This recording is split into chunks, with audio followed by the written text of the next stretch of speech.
them to the group afterwards. And we had about, I think, north of 150 people registered today. So they're a big group and we may have a lot of questions. Today's agenda, we are going to be going over CARES Act, COVID-19 relief funds. We're not going to spend very much time on the history today because probably everybody in this group knows the history really well. We're going to spend most of our time focused on the recent updates to the reporting requirements that were published just a few days ago still, and the most recent updates to the FAQs, and then some of the healthcare provisions in the new HRSA, the new law that was published or passed on the 27th of December. So like Lucy, we're going to try to give some good advice. That's what we strive for. Like I said, feel free to ask questions. So with that, I'm going to turn it over and Claudia Reingruber is going to lead us off. So Claudia? And you're on mute, Claudia. It's Teams, so somebody has to be on mute. Okay, is that better? We got you now. Okay, that's good. Thank you for telling me before I got too far along. I just wanted to mention too that we may not have answers to all of the questions that you have at this particular point. This information just came out on Friday, so it's all new. And I think as you go through, you may wonder how some of these things are going to be interpreted, and we do as well. So we'll do our very best to try to clarify it. There are still some open CARES Act provider relief funds that are available. Right now, the $2 billion incentive payment plan for SNFs, there are additional payments that are going to be made under that program. They've already processed two monthly payments. So the first distribution was in October. The next one was in December. The third one should have been in January or actually in December. And we haven't heard gotten any, we have not seen any publication that information is ready to be released, probably because of the administration change. So we'll have to wait, but those next payments are still coming. And these are for infection control expenses. And the whole goal of those is to try to keep, to do better in terms of controlling the spread of the COVID virus and the mortality rate associated with it. The data that is used to make these payments has already been submitted. It's something that nursing homes are required to self-report. So whatever you're going to get is likely in the process of being calculated right now. And with that, we can go on to the next slide. There also continue to be payments made out of the phase 3 general distribution. They actually increased the bucket for this that was allotted for this phase 3. It was originally $20 billion, and now it's $24.5 billion. And these payments began around December 16th and will continue into January and perhaps even beyond that. And the way the some people have been confused about the way the calculation works here. You'll note that about 70,000 providers got distributions, but there were 35,000 applicants who submitted information for phase 3 who will not receive additional payments. That may be because they did not reflect enough change in expenses, or they already achieved amount that was equal to 88% of the reported losses. You may have gotten a letter that said that you were not eligible, but those of you who are eligible should start to see those payments if you haven't already. And then we have the National COVID-19 Training Program for Nursing Home. This is still open. It's been open since about November. As of November 7th, or I'm sorry, it was open way months earlier than that, but as of November, only about 12% of nursing home staff had completed the courses across the country. So this is one way for you to ensure that your staff get training that's been made available to you free of charge by the government in order to help strengthen infection control practices. There are 5 modules for nursing home staff, 10 for nursing home management, and you will be the proud recipient of a certificate of completion for when those courses are completed. And we've given you the link here where you can access additional information. And to the next slide. Also, it's important, I think, to keep in mind that the HRSA COVID-19 has a portal available if you're treating uninsured patients who have absolutely no other avenue or coverage available to pay for either testing for COVID-19 or for patients who have a diagnosis of COVID-19 already and are receiving treatment and other services from your provider. These payments will be based on Medicare rates, and they will be subject to available funds. I think one of the important things is to remember that these that the amount of there have been additional funds added to this pool so that they are currently available. But if you do or have had expenses for either testing for COVID or treating uninsured persons who have a COVID-19 diagnosis, it would be good to go ahead and get those claims submitted. There's a great portal that has a lot of information about how to apply for these funds, about the billing process. You can do roster billing. You want to make sure your billing is accurate the first time you submit it, because you're not going to be permitted to correct the claims or the once they have been submitted. And the payments may be subject to audit and review, just as so many of these other aspects of the programs will be. And $2.8 billion has been paid as of January of 2021. So keep that in mind if you find yourself in a situation where you're treating individuals who have no other insurance available. And on to the next slide.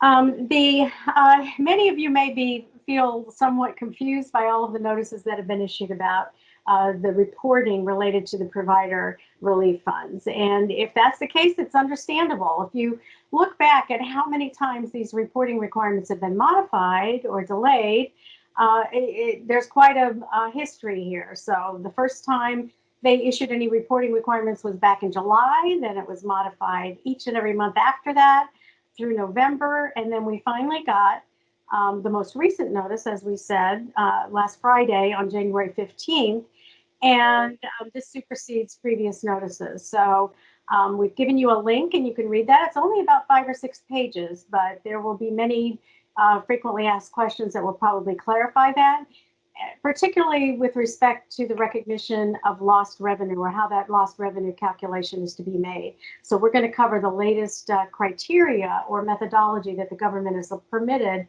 in order for you to make that calculation.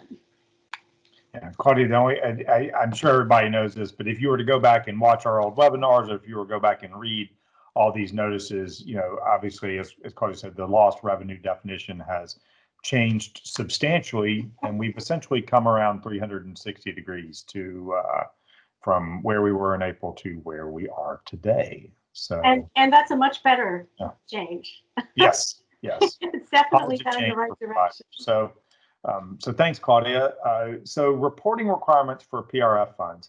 So if you received any of these funds, you're going to be subject to some of the various reporting requirements. So that would be the general distribution funds. These were the funds that started, the payments that started back in April and continued into the early summer, and then again this fall.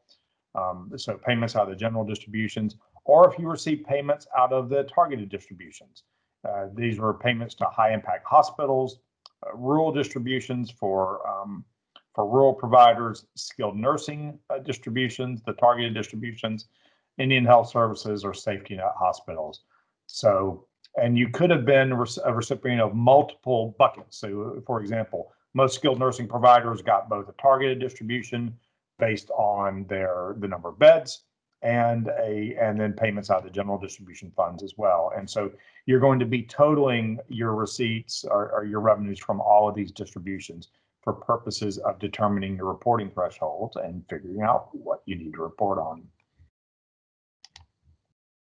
So the next slide, the reporting data element. So if you read the most recent notice, what you'll find is that the government has broken out 5 buckets or groups or elements of data that they're asking for providers to report on. And so what they're asking for is certain demographic information on the providers, the additional provider payment information. That's going to be, we'll talk about these in just a second in a little bit greater detail. The providers are going to be required to report healthcare related expenses attributable to the coronavirus, lost revenues attributable to coronavirus, and then some additional statistical data that the government's trying to collect, because of course they've given us money and they want us to report on it, and they're going to use that reporting to collect some things they probably wouldn't ordinarily get.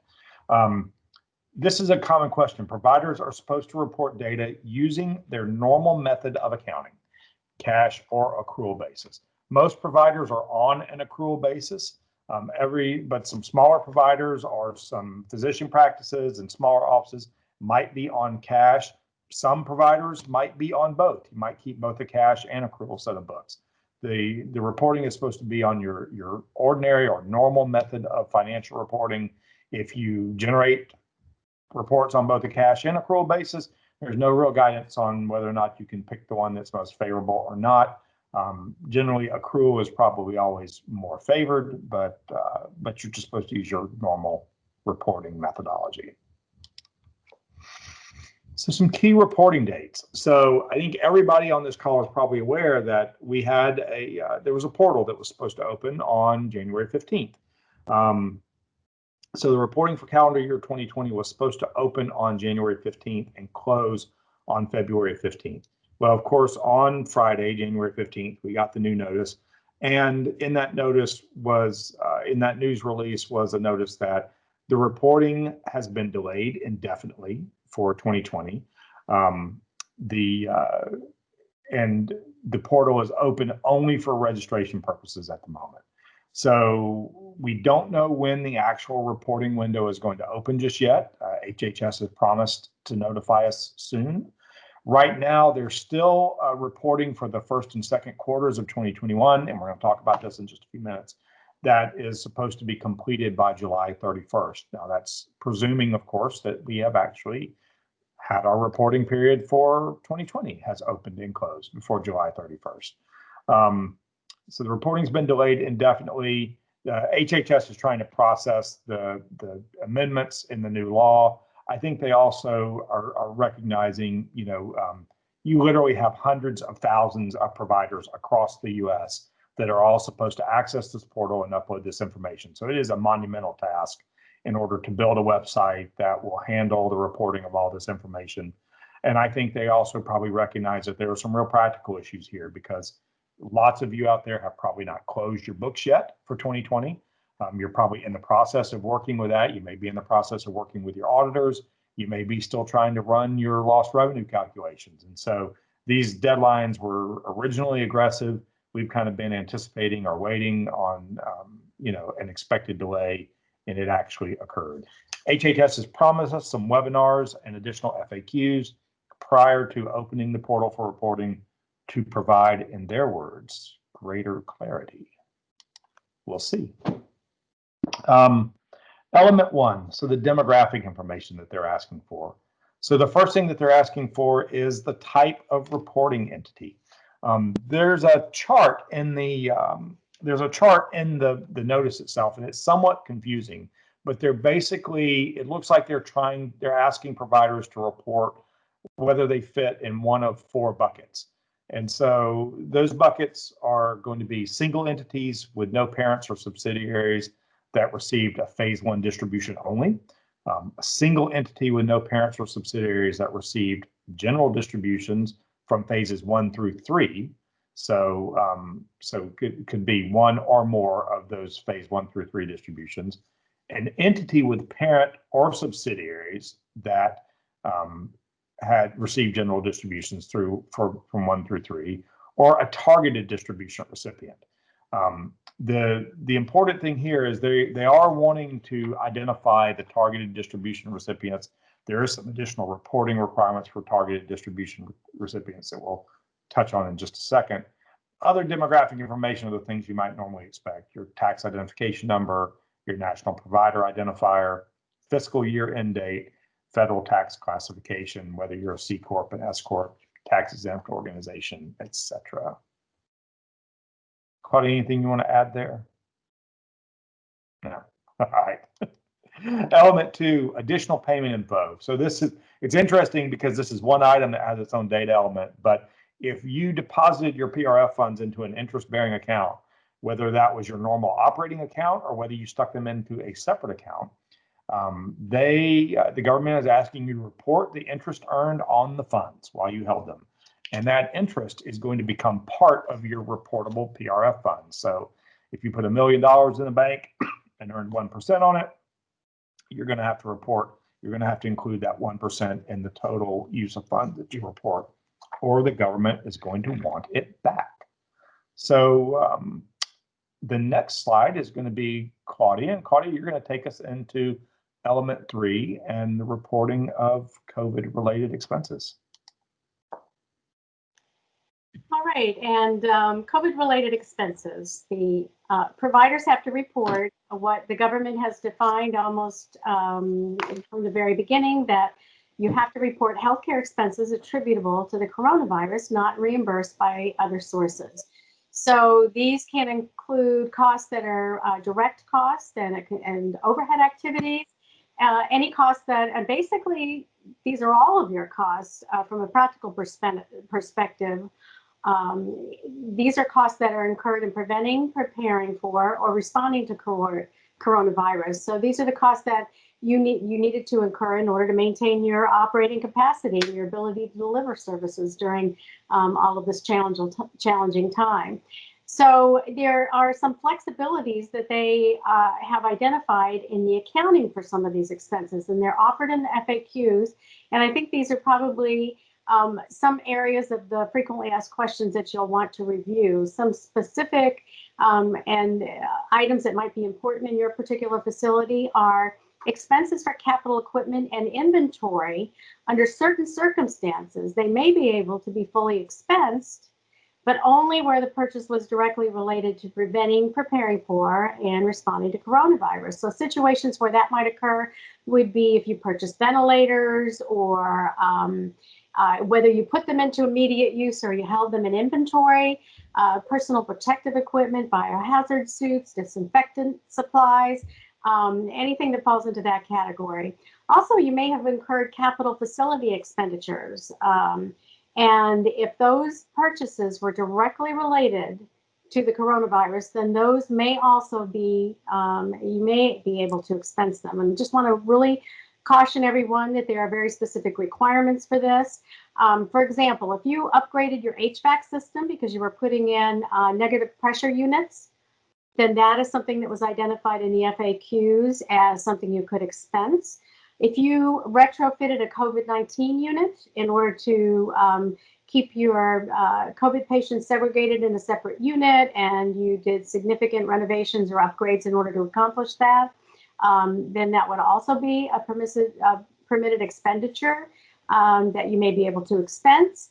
If you leased or purchased a temporary structure to screen and or treat patients, or you leased a permanent facility if you were a hospital or a nursing home that needed to increase its capacity, and you added another temporary structure to your facility, then those kinds of expenses may also be able to be expensed. You just want to be very careful, though, that you're understanding that you can support the purpose for those expenditures in order to be able to qualify. Also, they have clarified in the FAQs that taxes related to the PRF funds that you received can also be an appropriate use of funds. And if you have overhead costs that are associated with the parent that you normally allocate down to the subsidiary providers, then those costs, overhead costs of the parent organization, which are not necessarily probably going to involve any direct patient care or expenses directly associated with maintaining capacity, but support the provider operations and organization, those kinds of costs may also be something that you can allocate down. So very important things to keep in mind. Also, you need to remember that there's a salary limitation that's set at what is defined at by the government as an executive level 2 limit for salary expenses. So any salaries in excess of $197,300 may not be used or covered by PRF funds. You have to cover them with other funds. And that applies to direct salary only, that limitation. It doesn't include fringe benefits or other kinds of indirect costs. And these expenses are reported net of other reimbursement sources. So yeah, one good starting place is to make sure that you really carefully capture all of the payments that you've received, whether it's from insurance or patients or the federal government, state government, local governments, FEMA, all of those other sources where you may have received funds that need to be reported. Claudia, this is a good example of something where we, I know on a slide or two before we were told we're supposed to report based on our normal accounting methods, but we've got a number of things that we're discussing here that would be definite variations from the way your auditors are going to be wanting you to report and reflect things. And so that is a pitfall throughout these various programs is, the treatment for tax purposes, the treatment for GAAP and your financial reporting purposes, and the treatment for your HHS reporting purposes can be very different. And so, yeah, and these could be significant expenditures in some cases. Yeah, yeah, absolutely. You ready for the next one? Yes. So there are 3 reporting thresholds. If you're fortunate enough to, probably not fortunate, if you've received less than $10,000, then you don't have to do any reporting. I suspect that there are very few of people and providers, and especially those on the call, that fall into that category. If you receive between $10,000 up to less than $500,000, then those expenses are reported. You have to break down your expenses into 2 categories. That's G&A, or general and administrative expenses, and other healthcare related expenses. If you fell into the category where you receive $500,000 or more in provider relief funds, which probably includes a good number of you, then you have to report the same 2 categories of expenses identified above, G&A and other healthcare related expenses, but you're going to have to provide them with much more detail. And we'll go through the requirements on the next slide, on subsequent slides. No, Claudia, that's great. And I'll just point out real quick that some of you also may have heard a threshold of $750,000 applied. That applies to a single audit requirement. We'll touch on that at the end of the presentation, but lots of different thresholds that kind of define the reporting requirements here. So on to the next one. And the detailed reporting. So if you fall in that category where you receive $500,000 or more in provider relief funds, then you have to provide the following detail. In G&A, you're going to have to break down your expenses between mortgage and rent and insurance, personnel, fringe benefits, lease payments, utilities and operations, and other G&A. So the workforce costs, I think personnel costs are one that are going to be very important, because in order to maintain your staffing costs, you probably incurred additional training costs, probably some really difficult and expensive staffing expenditures in order to maintain your personnel at the levels you needed to have. You may have had temporary payroll or contractor costs, other overhead costs, security. You may have had to pay childcare costs for some in order to get workers into your buildings, or transportation costs related to them, or temporary housing, or hiring bonuses, or retention payments. One thing that we would really like to stress here is that, for example, when you're dealing with retention payments or hazard pay, you want to make sure that the methodology you're using to make those additional compensation payments is reasonably related, I think, to the underlying, the difficulty that you're having in staffing those positions, and the turnover and retention issues and all of that. So you want to have a reasonable basis for making those kinds of additional compensation payments to your employees. And these expenditures must have been made after the declaration of the public health emergency. I doubt that anyone would probably have done them before, but that's important to keep in mind. When you're dealing with these also, you want to make sure that you don't include payroll costs that have been used forgiven under the PPP loans. And Andrew can probably address that a little bit more. If you have any other costs not identified above that they can be considered part of overhead. So there's a lot of detail that are provided in the frequently asked questions.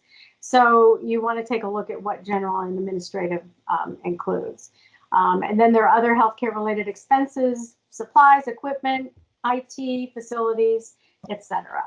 So more detail has to be provided if you fall into that category. All right, and we have some frequently asked questions that have been updated since the last time we did this presentation. Andrew, I think we're running up a little close on. Are we running a little close on time? Should probably just do a few of these. Yeah, I think we're good. I think we can go through a few of them real quick. Okay, all right. So, for example, we already addressed the fact: can you use PRF funds to pay taxes? And yes, the answer is if those taxes were associated with the additional revenue you got through the PRF funds, then those taxes you can use the PRF funds to cover those. Has HHS established a new date when the portal would be opening for initial reporting? No, they have not.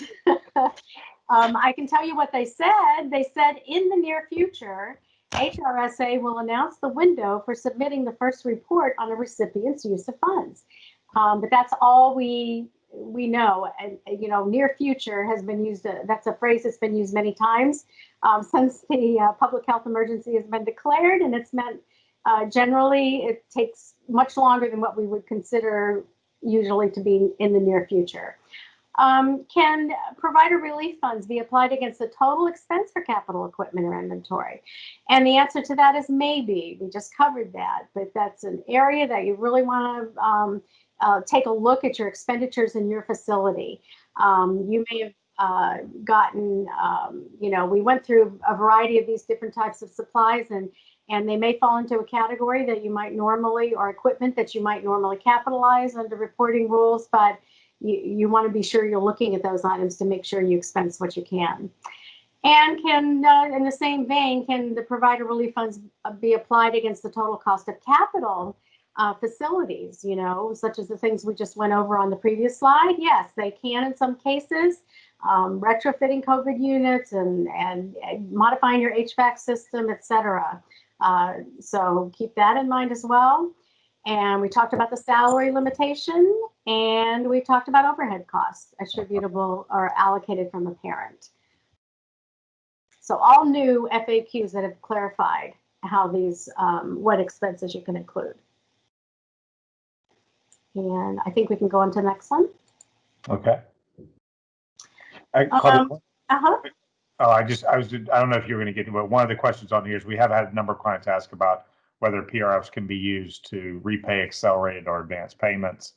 That's a no, correct? Oh, definitely a no. Yeah, we had that question in there last time, yeah. But no, you may not use it to repay the accelerated payments. No. All right. And is there anything else on here that we want to cover?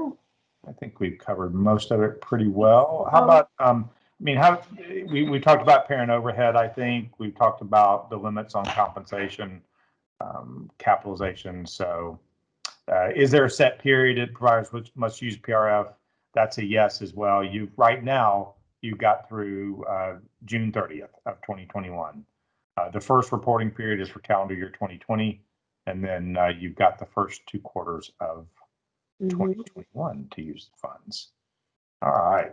So we're getting a lot of questions. Obviously, the big thing on everybody's, the big thing and that lots of folks are worrying about right now are focused on is how do we estimate our COVID-related expenses? And so we went in, and this is an example. It's based on an example that's in the FAQs. The FAQs give us guidance on how to calculate expenses in a couple of different ways. And so one of the ways that the FAQs talk about calculating expenses would be on a per visit basis, or so if you're a physician provider, it might be a per visit basis. Let's call it a billing unit basis. If you're a skilled nursing facility, maybe it's a per patient day. And so one of the ways they talk about calculating is you calculate your expense to provide that service delivery unit. So if your expense per visit goes up, or if your expense per patient day goes up, Another way they talk about estimating expenses is on a line by line or a GL type level analysis. And we've included an example of that here. So this is an example of how you might approach your direct care salary cost. So in this example, this provider had direct care salaries, ordinary and normal salaries. In 2019, they were $4 million. In 2020, they're down a little bit because they had, normal shift people out with COVID. Maybe their overall census was down, but then they had some increases that are directly related to things like overtime, things like supplemental or contractor staffing, things like hazard pay bonuses. This is something we're hearing from lots of our clients. The total number of hours maybe was down a little bit, but their overall costs were up because they had people out on COVID, so they're having to double shift people in order to maintain minimum coverage levels. And so they're having to pay overtime, or they were having to bring in people from sister facilities and pay them mileage and travel and a per diem because they were trying to cover staffing. So you take that total increase. So in this example, the provider had a net marginal increase in this expense category of $425,000. All of that expense was related to the COVID. The provider could look at that and make a reasonable determination that all of that expense was related to COVID. You would have to look and ask the question, now, was any of that specifically reimbursed? So did you get a payment from, if any of these costs were billed to a private insurer and that insurer actually paid you your full cost here, you would have to reduce the expenses by that amount. If you received funds from additional supplemental sources like the PPP program. So when you think about payroll protection loans, this would be if you used these expenses to apply for forgiveness for your payroll protection program loan.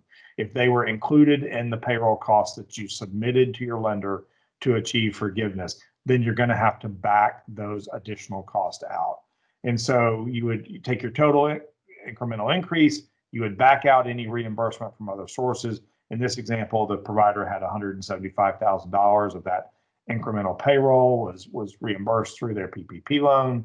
And that's going to be your change in expenses for this expense category that were attributable to coronavirus that were not reimbursed elsewhere. So once again, simple. These calculations are going to be based on each provider's individual circumstances. We're still expecting more guidance to come out of HHS on, when you can use a per unit cost, when you can use a GL level cost, whether in this case, in this example, the provider actually had more than $425,000 in direct COVID expenses. And so the question is could you use the entire amount, or are you limited only to the increase? The FAQ examples talk about the marginal or incremental increase in costs on a year-over-year basis. And so, these are things that we are expecting more guidance on, not something necessarily that lots of folks want to hear, especially if you've got your auditors pushing you to tell you how much CARES revenue you're going to recognize for the year. And we certainly recognize all those issues, but we expect more guidance to come out of HHS at any point in the future. Claudia, anything you want to add there?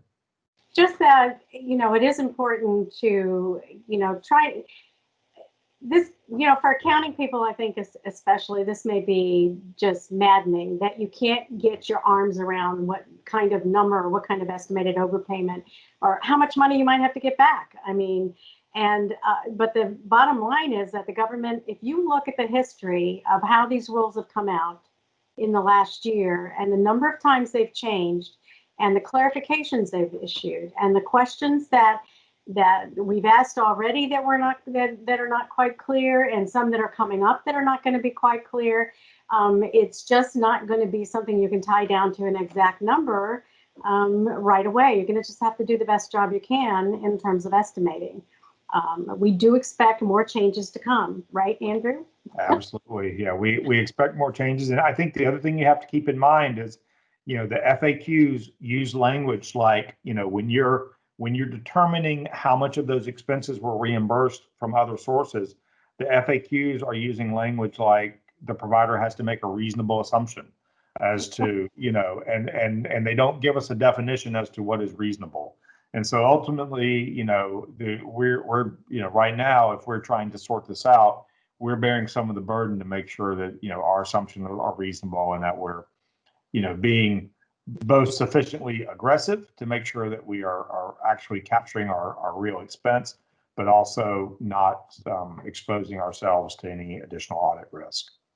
And, we've all dealt with the federal government and the state governments for quite a while in this business. And we know that what might seem reasonable to us might not seem reasonable to the government. And we have to stand up for ourselves and do our best job we can at defending the numbers that we come up with. So this is not really a new situation. It may not be one you're particularly excited about, but it is something we are going to have to deal with. Absolutely. Yeah. All right. So on to the next slide when we'll start diving into element 4, lost revenues. And so this is one that's been, I'm sure on everybody's radar. So the fourth element that you're reporting on is you're reporting your lost revenues attributable to coronavirus. And so you're going to be required. So remember, this guidance is about the reporting.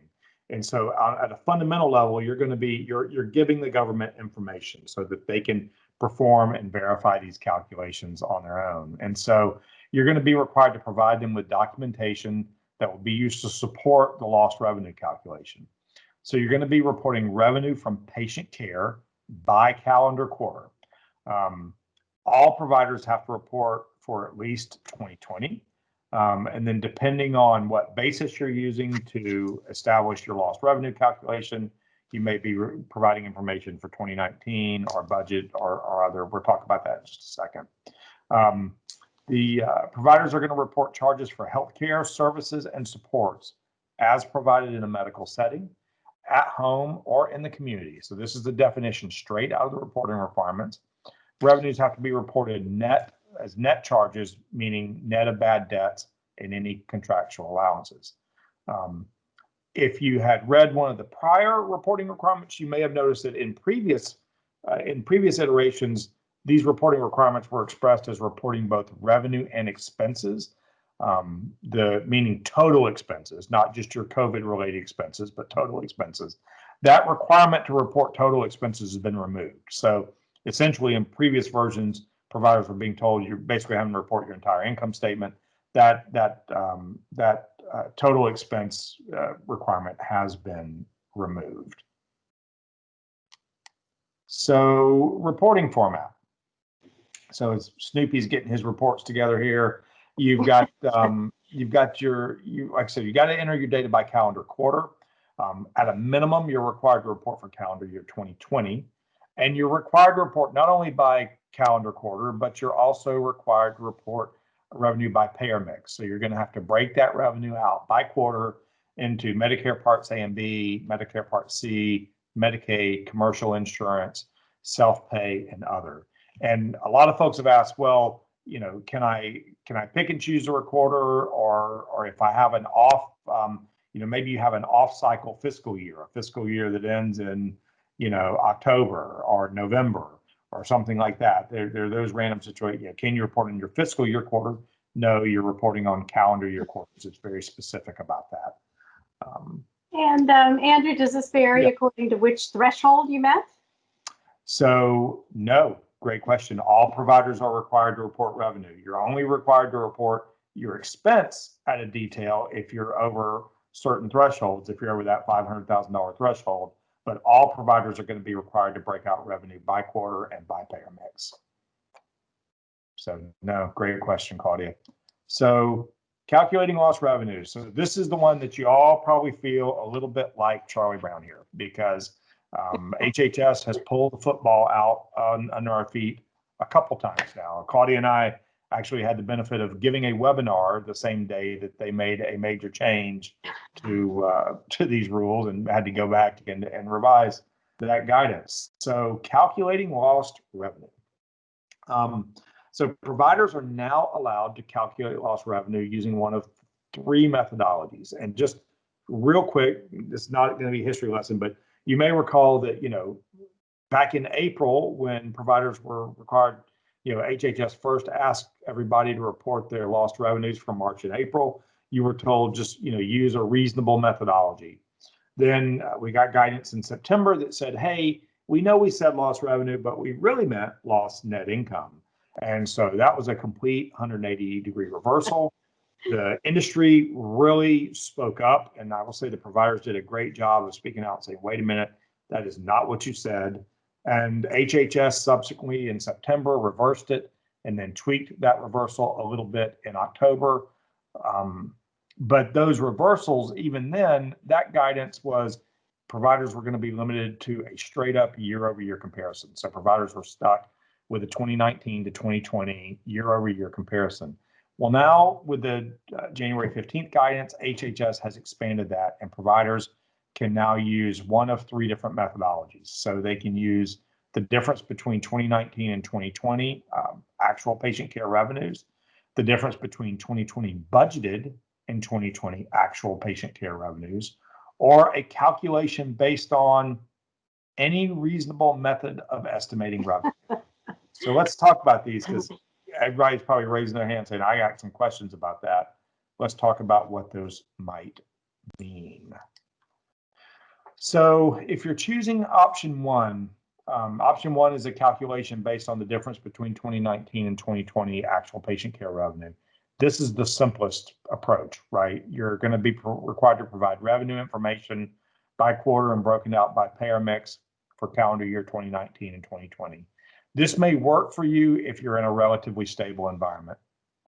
If you didn't have any major changes associated with PDPM for skilled nursing operators, if you didn't hire any new doctors, or if you didn't add any beds, if you had a relatively stable operating environment with relatively stable rate expectations or reimbursement expectations, this could work for you. And obviously, it's the simplest thing to provide.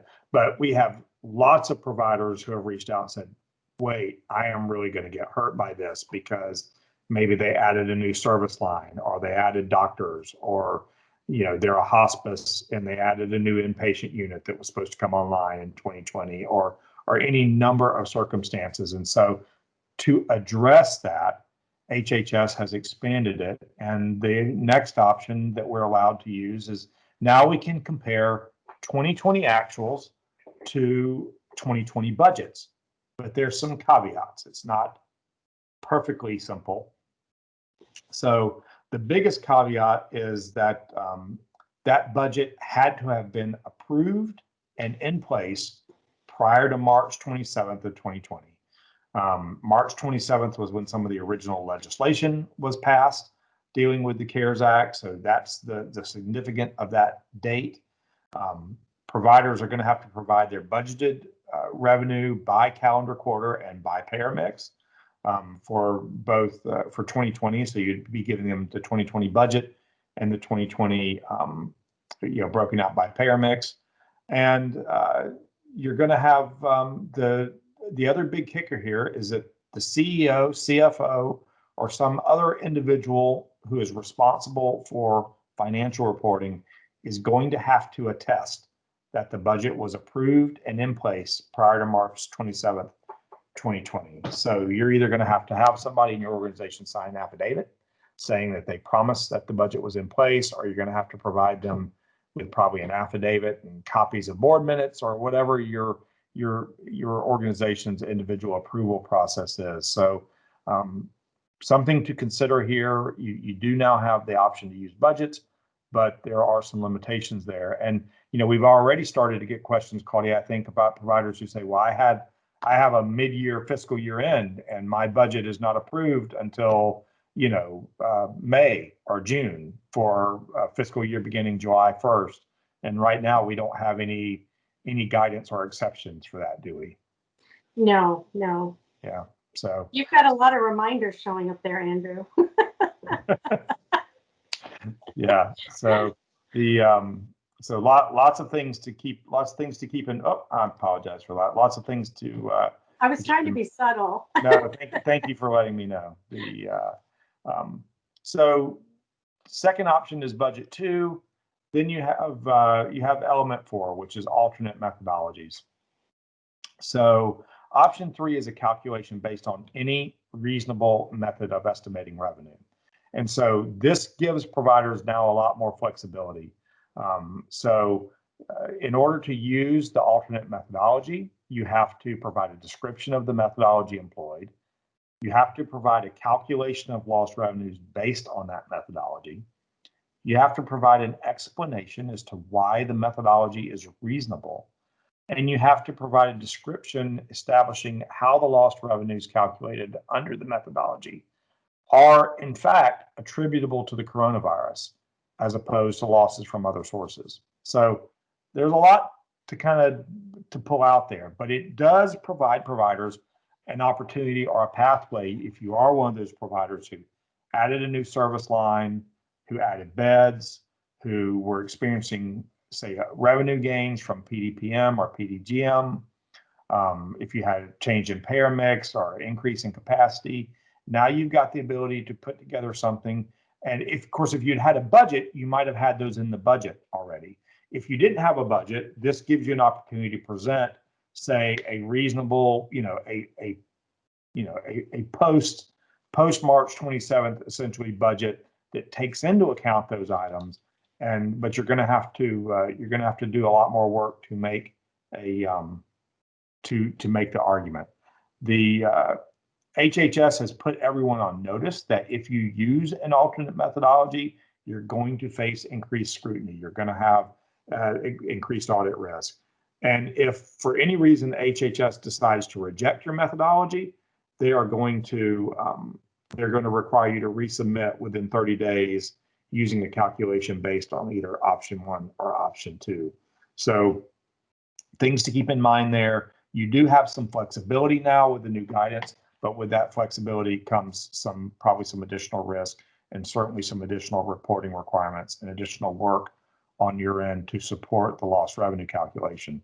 That being said, that can be very useful or very helpful for a lot of providers. This slide is just a couple of examples of how we think this might work. The HHS has not really provided us with any examples, but we just put this together to kind of give you an idea of how we think a provider might benefit. So in this example, we had a 100-bed SNF that added 20 new beds, had 20 new beds come online in 2020. 90% occupancy pre-COVID, 70% occupancy post-COVID. The building's payer mix is split roughly 30% Medicare at $400 a day and 70% Medicaid at $250 a day. And so you see, with that increase in beds, even with the decrease in occupancy, straight up year-over-year comparison, the provider is not really getting the benefit of, filling those additional beds. How those additional beds should have been filled post in 2020. If you're allowed to use a budget or an alternate method that kind of, goes through the same kind of budgeting process as, okay, we're going to have 20 more beds and we're going to have a ramp up period and this is what it's going to be. You can see that, in this example, it made almost a $2 million, $1.95 million difference for this provider to be able to use a budgeted revenue number or an alternate methodology in order to support those additional revenues. And for a lot of you, that's going to make a big difference in how you can and how you might be able to demonstrate use of your PRFs. So next slide. So update on revenue reporting facts. Claudia, you want to jump into these real quick? Sure. We also had gotten a question that came in, so I'll try to incorporate that as well. The one is interest earned on a provider relief fund, a reportable revenue source, and we know the answer is yes. Also, if you end up being in a position where you have justified the use of your provider, the PRF for some of the funds, but have to give some of them back, then you're going to have to allocate the interest between the portion that you get to keep and the portion that you have to give back. Can fundraising revenues, grants, and donations be included in patient care revenues? I think this is a very important, something to remember for nonprofit organizations in particular. You may have a fundraising or a thrift shop or something along those lines and do other fundraising activities. And the purpose of those funds is to support your patient care services that you provide. If that's the case, then you can include those fundraising revenues in determining, how much revenue loss you've had. For example, you may have found with everything that's going on since the advent of the public health emergency that you weren't getting as many donations as what you had gotten in previous years. So that could be an important element to remember to evaluate and determine whether or not you've lost revenue in that category. We also had a question that came through and asked, when you're in a CCRC or continuing care retirement community, what about the other levels of care that you provide in your community, such as independent living or assisted living? And the answer is yes, those are considered and recognized as patient care revenues, so those would be included as well. Should prior year settlements be included in net patient revenues? And this is something you want to evaluate. If you received a prior period settlement, a favorable settlement that's reported in revenue in 2020, but it relates to 2019, you're not going to want to include that in 2020. You're not going to want to show that as a revenue that's appropriate for reporting purposes. So those kinds of third-party settlements relating to care delivered in an earlier reporting period should not be included in the revenue calculation.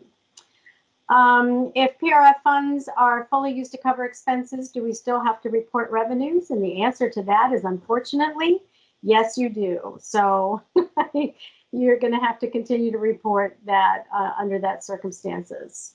Yeah, and unfortunately, you're stuck with all the data elements. So, well, everything, you've got to report everything if you receive the funds. So, I think the next slide is update on the 2020 reporting requirements, because there have been some changes there too. Yes.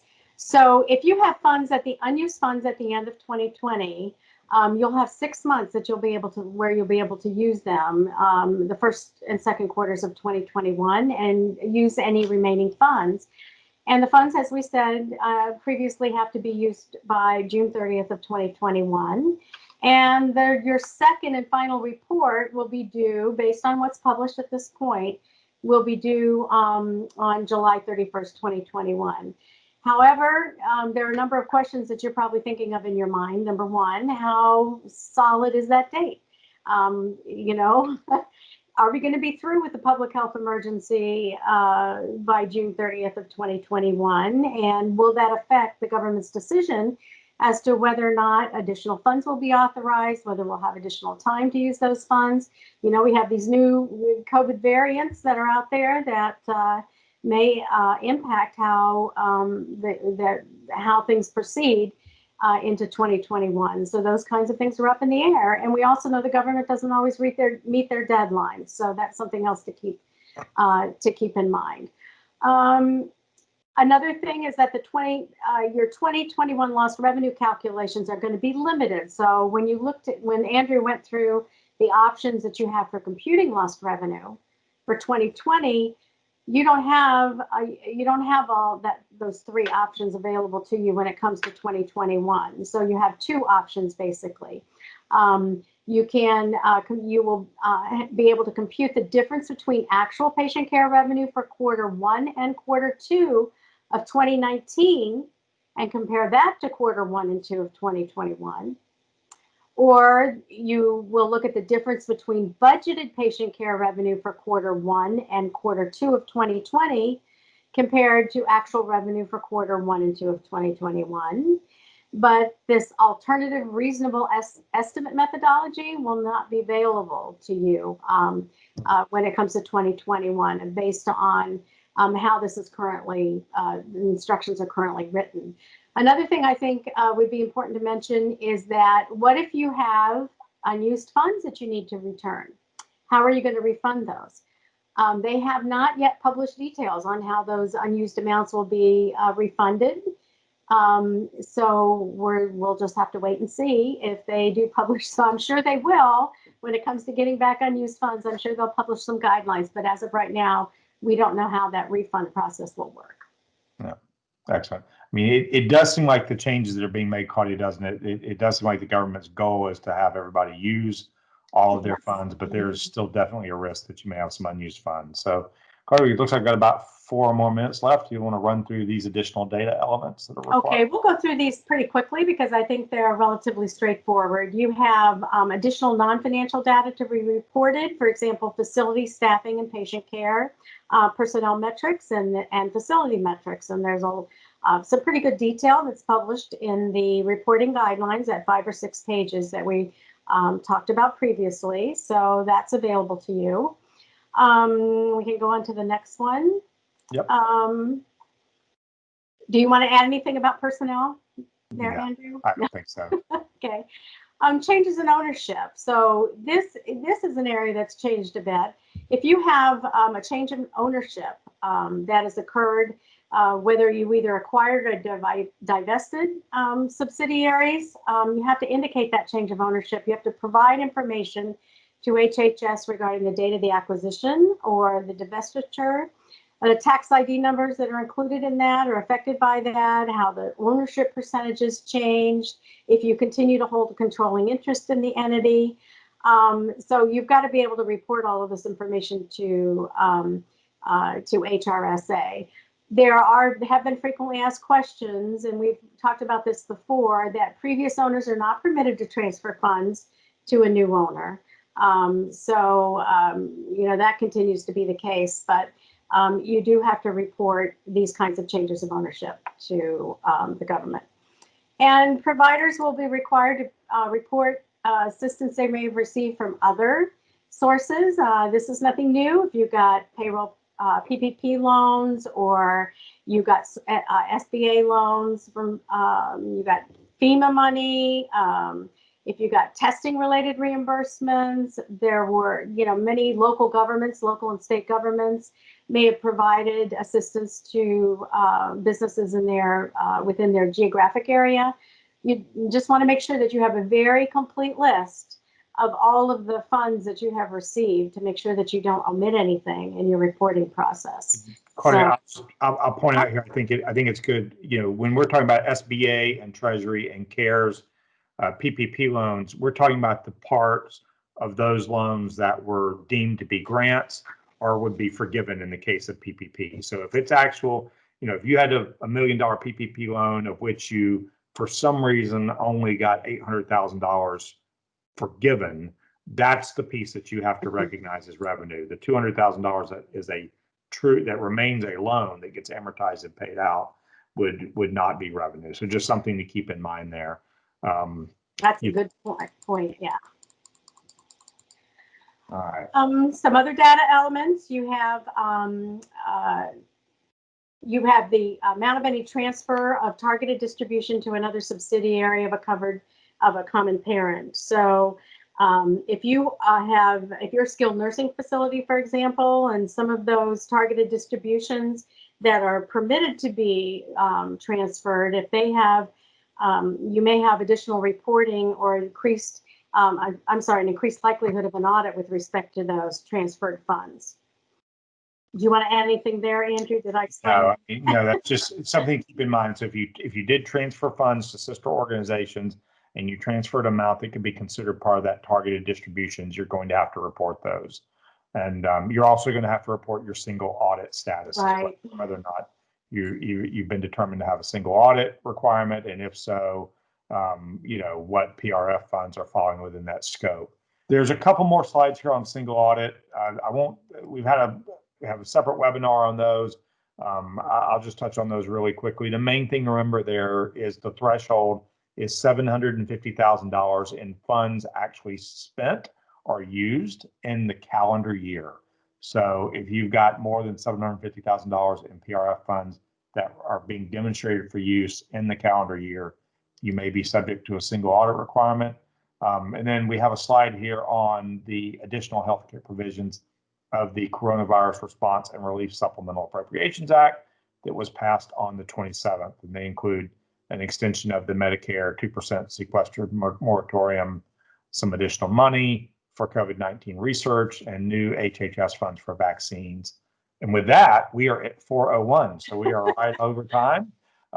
We won't have any questions. If you have questions, I know a number of you submitted questions when you registered. We will try to go through those and provide responses to the entire group. But otherwise, Claudia, thanks. And thanks to all of our clients and friends out there who joined us for the hour. Hope you found it useful. And I'm going to turn it over to Nancy real quick. So thanks, everybody. Thank you. Yeah, great presentation. Andrew, you still have a lot of reminders that pop up on the screen. And I thought I had a lot of reminders. But like I said at the beginning of the presentation, everyone will get a link, well, an email with a link to watch the recording and to download the slides. And I'm sure we're all going to see you guys again soon for another webinar. So just be on the lookout for more information on the next one. Thank you.